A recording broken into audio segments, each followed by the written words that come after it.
This story is about a first encounter between humans and an alien fleet. The aliens are experts in careful, elegant warfare that saves energy and resources. But the humans show up with a huge battleship that uses massive power and wastes resources without care. The aliens are shocked and disturbed by how different humans fight. They expect smart, quiet battles, but humans fight like an unstoppable industrial force. The story is full of tension and surprise, as the aliens learn that humans do not follow the usual rules of war. The stakes are high because this battle changes how the galaxy sees humans forever. Fleet Conductor Lindar Saul stood on the bridge of the Convergent Harmony, watching the cold black space through the wide viewport. His biohip sensors flickered with data streams and glowing pulses of information. His skin, rough and cracked like old stone, reflected the soft blue-green light from the ship's living walls. The ship was not just a machine, it was a living thing grown carefully over decades. Every part of it breathed in harmony with the crew's thoughts. This was the pride of the Sylphane Compact, a symbol of 3,000 years of careful, artful engineering. But today Lindar felt a chill deep inside him. His sensors had detected something impossible. "Fleet Conductor," whispered Kestel, the bioengineer, her voice trembling with unease. "The readings are unprecedented. We see 19 fusion signatures, all burning at industrial scale. Energy output exceeds our entire fleet's power. Thermal radiation is off the charts, deliberate waste on a scale that should be physically impossible." Lindar's throat tightened. His species was built to conserve. Every joule of energy was sacred, every atom counted. The Convergent Harmony's walls pulsed with soft yellow light, signaling the ship's distress as if it could sense his shock. "They built that here," Lindar said, barely audible. "In a gravity well, on a planet's surface." The thought was blasphemy. No civilized species wasted resources like that. No one built capital ships in the gravity well of a planet.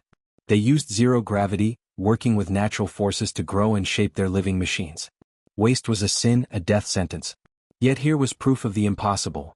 A giant ship, nearly 20 kilometers long, radiating heat like a small star, burning fuel with careless abandon. The Convergent Harmony's living walls flickered between colors, blue for calm analysis, then shifting toward angry orange as the ship's system struggled to process this threat.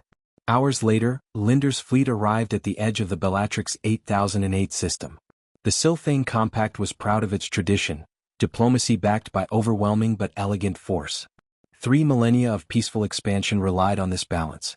Superior skill, graceful ships, and careful use of power. They came prepared to demonstrate their strength and offer generous terms for tributary status.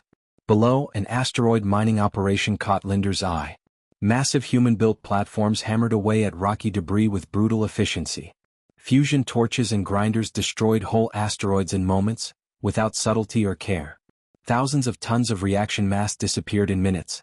"Look at this waste," Kestel muttered, voice filled with disgust. "They use more energy in 10 minutes than our entire home world consumes in a month." Lindar nodded, thinking of his own biohips.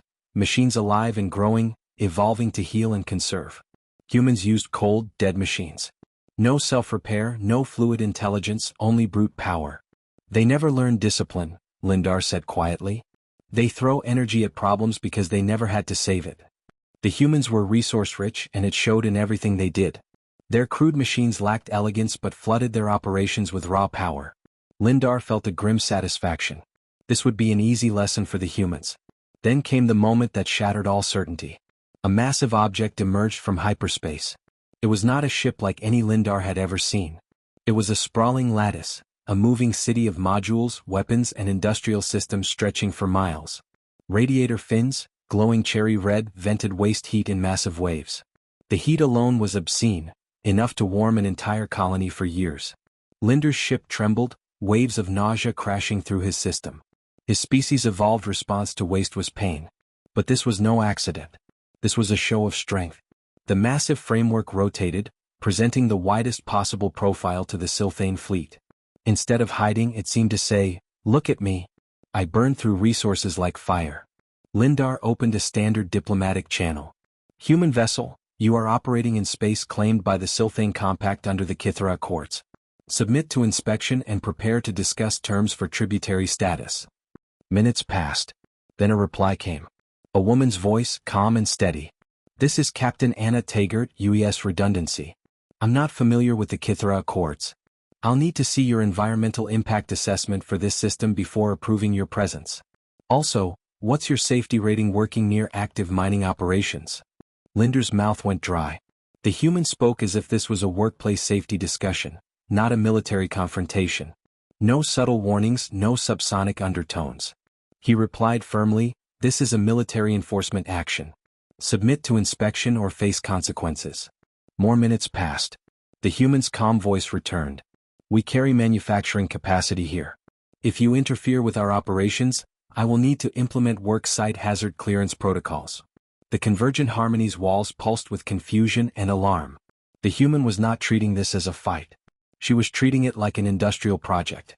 Lindar ordered his bioships to take formation. The 7 vessels moved with artful grace, creating a living spiral of coordinated defense. This was the product of millennia of refinement, a ballet of living machines.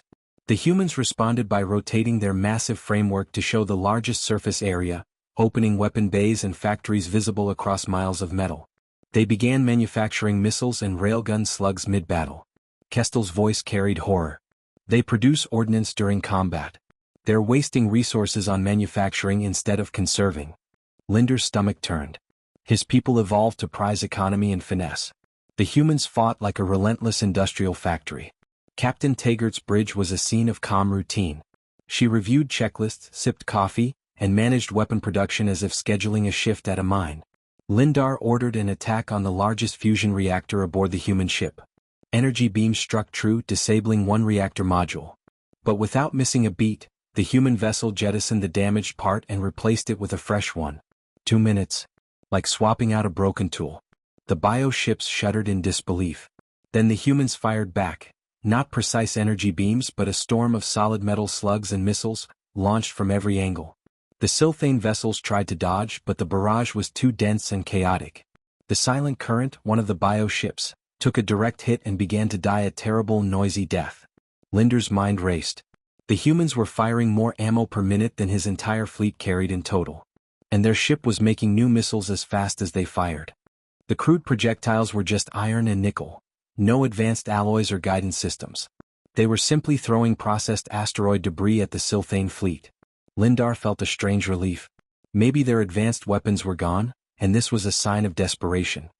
He ordered his fleet to close in, confident that their sophisticated bioweapons would overwhelm the humans' crude projectiles. But the human ship's framework was covered in thick solid metal armor, too heavy to penetrate with bioenergy weapons.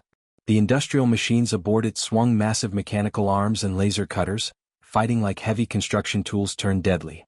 Lindar watched helplessly as his fleet was torn apart piece by piece, their living hulls sliced and crushed like scrap metal.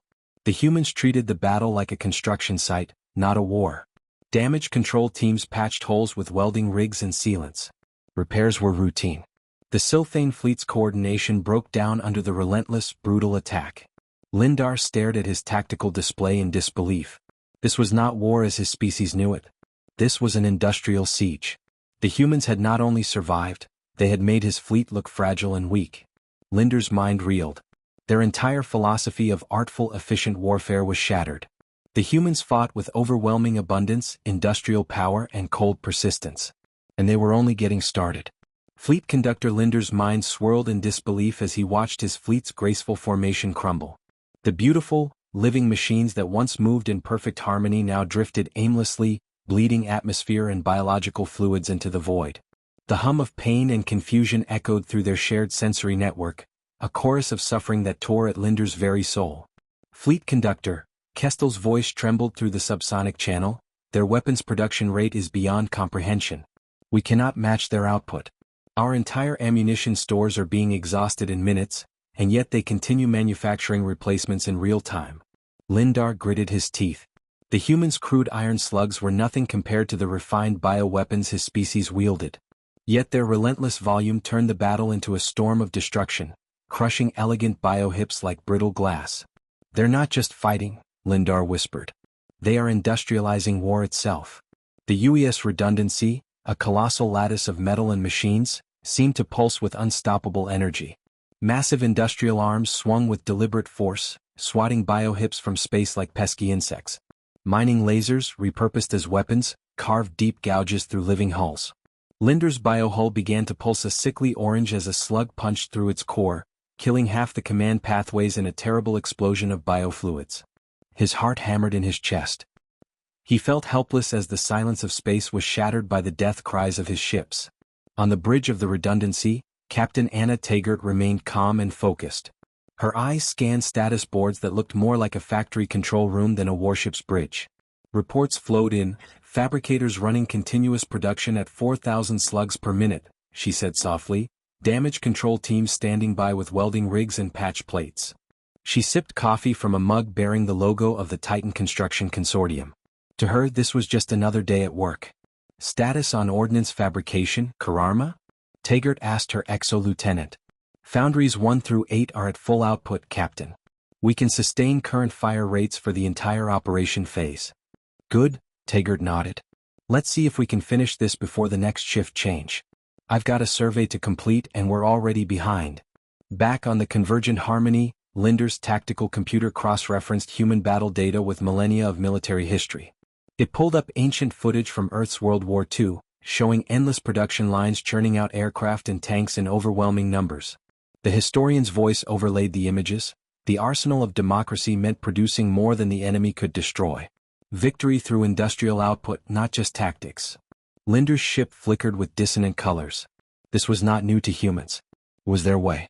Fleet conductor, Kestel said, this is not desperation. It is their strategic doctrine. They rely on abundance, not elegance. Linder's stomach churned.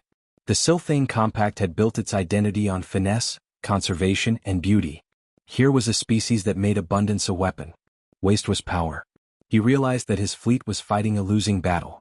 His elegant spiral of biohips, the result of thousands of years of refinement, was no match for a machine that simply outproduced and outlasted them. Order the retreat, Lindar commanded, his voice heavy with defeat. The fleet began to fall back, battered and broken. Half the ships were destroyed or crippled, their wounds too severe for quick repair. The remaining vessels pulsed with pain and confusion. But the humans did not pursue. Instead, the Redundancy began what Taggart's reports would call asset reclamation. Massive construction arms swung into action, harvesting the debris field with cold efficiency. Living biohulls, painstakingly grown over decades, were stripped and processed like raw ore. Kestel's voice trembled. They are salvaging our ships, like industrial waste. Lindar stared horror-struck. The Sylphane viewed their biohips as living art, expressions of evolutionary perfection, sacred symbols of their culture. To see them treated as mere scrap was an unbearable violation. Captain Taggart's voice broke the silence, calm and professional. Sylphane Fleet, we are implementing standard work site safety protocols for the debris field. Medical assistance and crew extraction are available. Please advise if you require emergency support. Thin Da, the Sylphane medical officer, reported with distress. Their medical drones, they operate like mechanics. They stop bleeding with clamps, repair wounds with artificial materials. They treat living tissue like broken machinery. Linder's ship flickered blue and green hues of deep sorrow. The Sylphane medical arts worked with the body's natural healing, coaxing life back. The humans' methods were crude but effective, like fixing broken tools. Linder's confidence shattered. His species' 3,000-year-old philosophy of artful purpose was crumbling under the weight of industrial might. He opened a communication channel, voice tight with disbelief. Captain Taggart, why does your species waste such vast resources on a single vessel? What strategic doctrine justifies such waste? For minutes later, her calm voice returned. Fleet Conductor, the UES Redundancy is a surveyor-class platform. Its primary mission is mining and resource analysis. Engagement with your fleet is a secondary objective, a routine work site hazard clearance.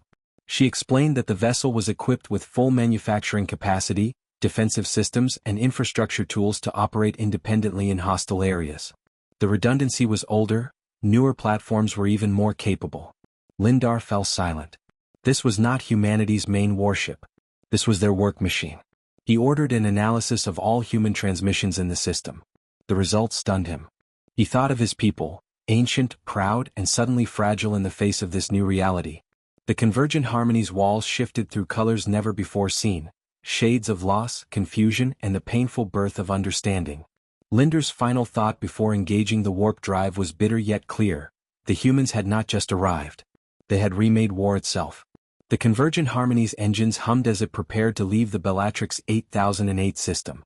Fleet Conductor Lindar Saul stood once more before the viewport, watching the vast industrial landscape left behind. Mountains of ore transformed into gleaming metal, massive factories producing endless streams of ships and tools. This was humanity's true power. The Silthane Compact had been shattered, not by brute force alone but by a new idea. The humans wielded their abundance like a weapon, overwhelming centuries of tradition and careful design. It was a lesson Lindar feared would echo through the galaxy for generations. Communications crackled. The Compact's High Council awaited his report, their voices tinged with worry and disbelief. "Fleet Conductor, what do you recommend?" asked the senior commander. Lindar paused. "We must adapt. Our artful purpose and resource discipline will no longer suffice. We face a species that treats war as industry, that turns scarcity into power through sheer scale." He thought of the redundancies relentless manufacturing during battle, the cold efficiency of their repair teams, the brutal industrial machines that tore through his biohips like they were scrap. "Their ships are not just tools of war," he continued. "They are factories that never stop. To face them we must rethink everything." The council was silent for a long moment. Then a new directive came: accelerate research into scalable manufacturing, integrate industrial capacity into fleet design, and reconsider the Compact's core philosophies. Lindar felt the weight of history shift beneath his feet. The universe was changing and his people had to change with it, or be left behind. Far away, Captain Anna Taggart prepared the redundancy for its next mission. Her ship had sustained damage but was already producing replacement parts, restocking weapons, and preparing to push deeper into unexplored territory. To her this was just another survey, another worksite to clear. Yet she sensed the tremors her arrival had caused. The galaxy was watching. The old powers were uncertain. Humans had not just entered the galactic stage, they had rewritten the rules. In the vast silence of space, two civilizations stared across the void. One clung to elegance and restraint, the other wielded unstoppable industrial might. The war for the future had begun.